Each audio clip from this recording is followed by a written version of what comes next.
अनुराग जी बताइए, क्योंकि आपको टमाटर के भाव बहुत पता है, जनता आपसे पूछ रही है, विपक्ष में महंगा सबसे कौन होगा, कांग्रेस? देखिए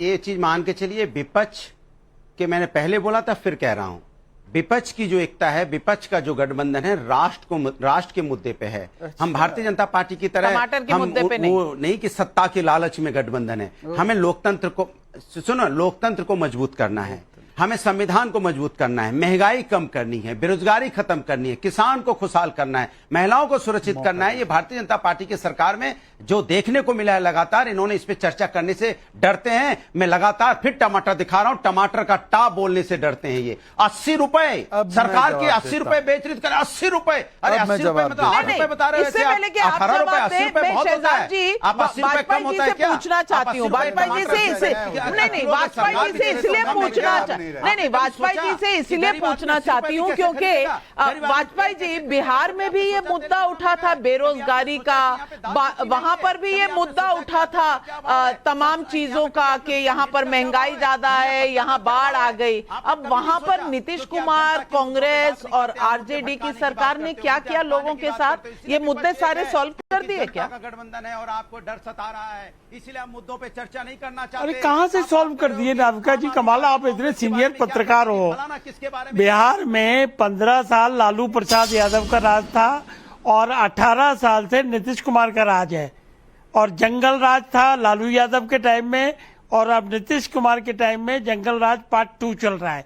हत्याएं, मर्डर, लूटपाट, बैंक रॉबरी, सड़क पे शराब से मौतें, जहरीली शराब से मौतें।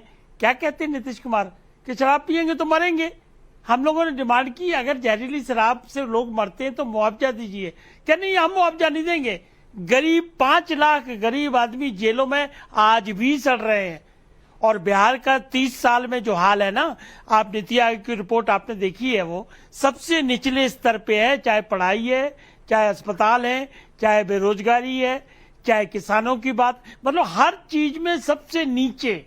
30 साल से लगातार ये दोनों लोग राज कर रहे हैं, कहीं नहीं पहुंचे। बिल्कुल। और अब्दुल कलीक साहब यहाँ पर परफॉर्मेंस के तो कोई आधार ही नहीं है, क्योंकि आशीष कुमार गोयल का जयपुर से सवाल है, जिसने कांग्रेस को दिल्ली से साफ किया, उसी आपको कांग्रेस ने समर्थन दिया। क्या ये कांग्रेस की मजबूरी है? कलीक साहब बताइए, मजबूरी की वजह से कुछ भी कर लेंगे?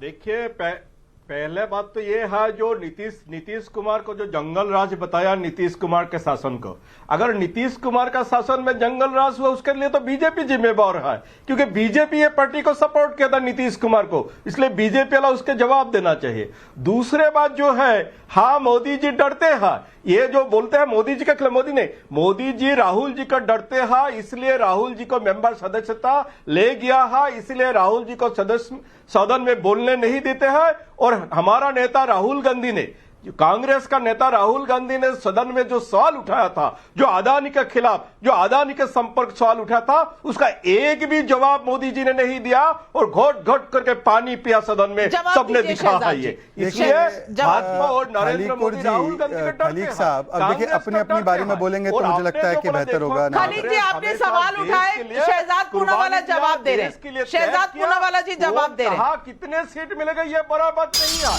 देश सबसे बड़ा है, देश के लिए जरूरत ठीक है, देश बड़ा है तो देश का आपका चैनल हमेशा मुझे 2 विंडो में ही डालता है, मेरी बात कभी आने नहीं देता है जी। नाविका, मेरा सिर्फ इतना कहना है कि अगर राहुल गांधी जी से हम सब इतना डरते हैं, तो एक दिन ममता दीदी ने कहा था कि टीआरपी बढ़ा रहे बीजेपी की राहुल गांधी, तो क्या ये स्टेटमेंट विड्रॉ हुआ है या इस स्टेटमेंट को स्वीकारते हुए दीदी के साथ चले गए हैं? और देखिए, टर्फ और टमाटर बोलने वाले जो टर्फ और टोटी की चोरी करते थे, उनसे पूछे डफ और डीजल का क्या?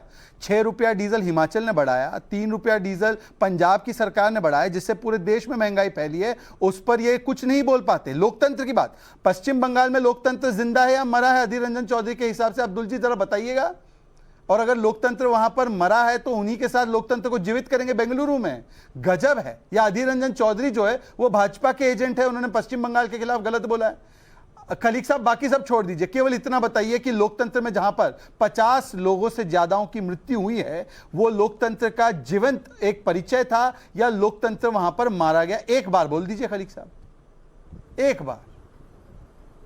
शहजाद जी, मेरा एक सवाल का तो जवाब आपका दीजिए। एक जो नहीं, आप अनेकों लोग सवाल का बीजेपी जवाब दिया। पार्लियामेंट्री आपने कौन पार्टी सा जवाब जो दे दिया हिमंत अब्दुल बिस्वा खलीक शर्मा जी? के खिलाफ जनता आपसे चार्जशीट पूछ रही है कि का आम वो आदमी चार्जशीट पार्टी का ने क्या हुआ? आपकी आपने बोला पार्टी था, यानी कांग्रेस बीजेपी का दिल्ली पार्लियामेंट्री से पार्टी ने सफाया बोला कर था, दिया। वो लुइस आप उसी बजाज आम आदमी स्कैम पार्टी में वो के साथ involved है। बैठे हुए हैं अभी आज क्या हुआ बेंगलुरु वो में। चार्जशीट का? ये इस सवाल का डिफेंसिव जवाब क्यों खेल दीजिए। रहे हैं? जिस एनसीपी को आप करप्ट पार्टी बोला था, करप्ट चलिए। डायनेस बोला था, उसका क्या हुआ? चलिए, इसका मैं भी बताता जवाब दीजिए। आप सारे डायनेस को खिलाफ बोलते हैं, अभी शरद पवार के भतीजा चलिए खालिक साहब, आपने सवाल पूछा, मैं इसका जवाब देता हूं। मैं आपको सीधा सीधा जवाब देता हूं। खालिक साहब, मैं आपको सीधा सीधा जवाब दे रहा हूं। ठीक है, सुन लिया सर, सुन भी लीजिए जवाब।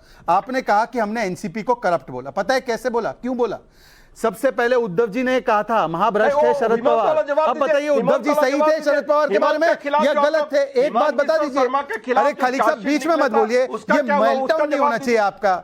आप सुन लीजिए, उसके बाद जवाब दीजिए। मैं आपसे पूछ रहा हूं, 2014 में सबसे पहले मैं एक बार रिक्वेस्ट करूंगा कि मेरी आवाज जाए ऑडियंस तक। उन्होंने मुझसे जो पूछा उसका जवाब मेरा साफ साफ चला जाए। मैं रिक्वेस्ट करता हूं टाइम्स नाउ से। आपने मुझसे पूछा कि एनसीपी करप्ट है, ये हमने कहा क्योंकि उद्धव जी ने 2014 में कहा था शरद पवार महाभ्रष्ट है। आप बता दीजिए है या नहीं है।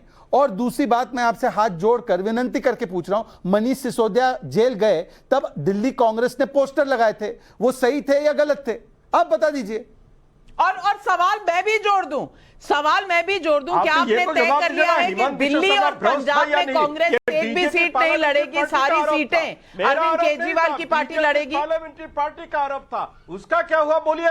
और यही हिमंत बिस्वा शर्मा बोला था, गुजरात के पाइप से मुसलमान का खून अब्दुल बहते हैं। खलीक जी, उसका आप जवाब आम क्या आदमी देगा? पार्टी के ये ऊपर क्यों नहीं सजा जवाब होने वाली देते? है। आप क्यों नहीं जवाब देते?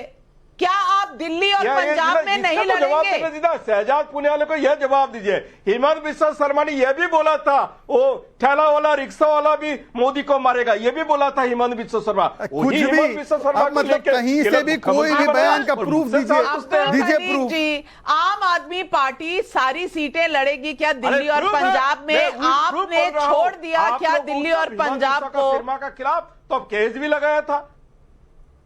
अब्दुल खलीक जी, आप दर्शकों के सवालों का जवाब नहीं देंगे? जवाब देने दीजिए ना नबी का जी, आप पत्रकार हो, पत्रकार निष्पक्ष होना चाहिए। पत्रकार इसलिए पब्लिक के सवालों का जवाब आपसे मांग रही हूं।